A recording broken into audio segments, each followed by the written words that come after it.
এই polling agent কি বসেছে কিনা? আলহামদুলিল্লাহ, আমার আম্মা এবং আমার স্ত্রী তারা ন্যাশনাল বাংলা সরকারি প্রাথমিক বিদ্যালয় সকাল বিকাল সরকারি প্রাথমিক বিদ্যালয়ে তারা ভোট দিয়েছেন। আর আমি এই মিরপুর বিশ্ববিদ্যালয় কলেজে ভোট দিলাম। আলহামদুলিল্লাহ, দুই জায়গায় যথেষ্ট পোলিং এজেন্টদের উপস্থিতি দেখেছি এবং আলহামদুলিল্লাহ বিশেষ করে মহিলা কেন্দ্রে উল্লেখজনক উপস্থিতি চোখে পড়েছে। এবং আমি প্রিজাইডিং অফিসার, সহকারী প্রিজাইডিং অফিসার সবার সাথে কথা বললাম। তারা খুবই সন্তোষজনক যে এত উপস্থিতি হচ্ছে এত সকালে, এবং দিন বেলা বাড়তে আরও উপস্থিত হবে আমাদের বিশ্বাস।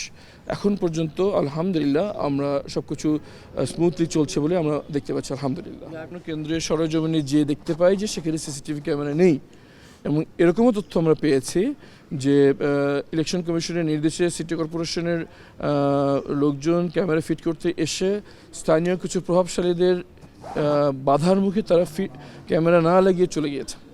এই ধরনের তথ্য আমাদের কাছে এসছে।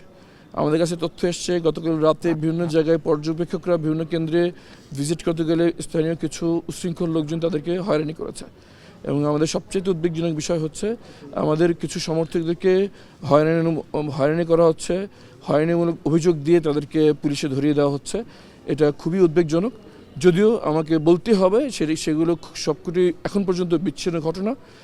আমি যদি পুরো আসনের দিকে তাকাই তাহলে এখন পর্যন্ত সার্বিক পরিস্থিতি শান্তিপূর্ণ, উৎসবমুখর পরিবেশে বাংলাদেশের জনগণ ভোট দিচ্ছে। আরমান ভাই, আরেক প্রশ্ন ছিল যে এই কেন্দ্রের বিষয়টা যদি বলি, 3318 জন এখানে লিস্টেড ভোটার, এবং দেখা যাচ্ছে যে এখানে লিস্ট ইলেকশন কমিশন থেকে লিস্ট এসেছে মাত্র 3051 জনের। এইখানে মাঝখানে যে ভোটাররা আসছেন অনেকে ভোট দিতে পারছেন না, তারা লিস্টের বাহিরে বলছেন এখান থেকে, তাদের বিষয়ে কি বলবেন? তারা ভোট দিতে পারছেন না এই বিষয়টা আমরা আমাদের যারা পোলিং এজেন্ট আছেন, ইলেকশন অবজারভার যারা আছেন এবং ইলেকশন কমিশনের যারা এখানকার দায়িত্বে নিয়োজিত আছেন, আমরা তাদের দৃষ্টি আকর্ষণ করছি এবং আমার দৃঢ় বিশ্বাস সবাই ভোট দিতে পারবেন ইনশাআল্লাহ। আমরা মনে করি যে একটি নির্বাচন সুষ্ঠু হয়েছে কিনা এটা ফলাফলের উপর নির্ভর করে না, এটা নির্ভর করে প্রক্রিয়ার উপর।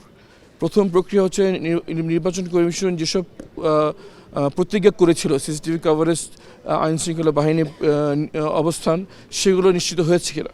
দ্বিতীয়ত হচ্ছে ভোট দেওয়ার সময় কোনো রকম হয়রানি বা কোনো রকম বাধা বিপত্তি আসছে কিনা। তৃতীয়ত ভোট গণনা এবং ভোট ঘোষণা, কেন্দ্রভিত্তিক ভোট ঘোষণার সময় কোনো রকম হস্তক্ষেপ হয়েছে কিনা। এগুলোর উপর নির্ভর করবে যে ভোট আমরা কি গ্রহণযোগ্য হয়েছে নাকি এটা ত্রুটিপূর্ণ হয়েছে। ফলাফলের উপর কখনো এটা নির্ভর করে না। আমরা নির্দ্বিধায় বলতে পারি যদি এখন পর্যন্ত যেভাবে চলছে ফলাফল গণনা এবং ফলাফল যদি এভাবে নির্বিঘ্ন হয়, যেই ঘোষণা আসুক আমরা মেনে নেব ইনশাআল্লাহ। আরমান ভাই, গতকাল রাতে যে বিশৃঙ্খলা বা এই ঘটনাগুলো ঘটেছে সেগুলো কি আপনি মনে করেন যে আগের যে রাতের ভোট, সেই রাতের ভোট কি মনে করে দেয় গতকালকের রাত?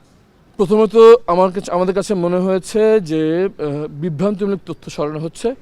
আমি গণমাধ্যমকে আহ্বান করব, কোনো ফেসবুক পোস্ট বা কোনো লাইভ ভিডিওর উপর ভিত্তি করে রিপোর্ট করবেন না। আপনারা সরজমিনে তদন্ত করে ক্রেডিবল যা ব্যক্তিদের কথাবার্তা নিয়েই আপনারা রিপোর্ট করবেন। শুধুমাত্র একজন ফেসবুকে একটা দাবি করলো, তার বিরুদ্ধে যদি মেইন স্ট্রিম কোনো নিউজ করে তাহলে এটা বিভ্রান্তি ছড়ায়।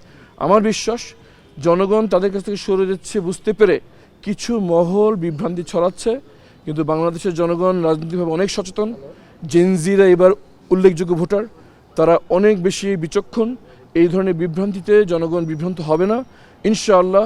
তারা সঠিক সিদ্ধান্ত নিয়ে পরিবর্তনের পক্ষে রায় দেবে ইনশাআল্লাহ।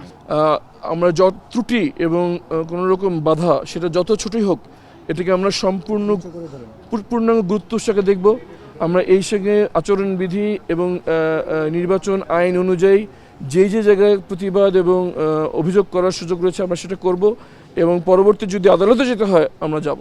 আমরা কোনো রকম ছাড় দেব না, কারণ এটা জনগণের প্রতি এটা আমাদের প্রতিজ্ঞা যে আমরা জনগণকে একটি অবাধ, সুষ্ঠু, নিরপেক্ষ নির্বাচনের জন্য আমরা আমাদের দায়িত্ব পূর্ণভাবে পালন করব। সুতরাং আমির জামান যেটা বলেছেন আমি পূর্ণাঙ্গ তার সাথে একমত, এবং আমরা সর্বাত্মক ব্যবস্থা গ্রহণ করব যদি আমরা ত্রুটি বিচ্যুতি এবং বাধার ঘটনা দেখতে পারি।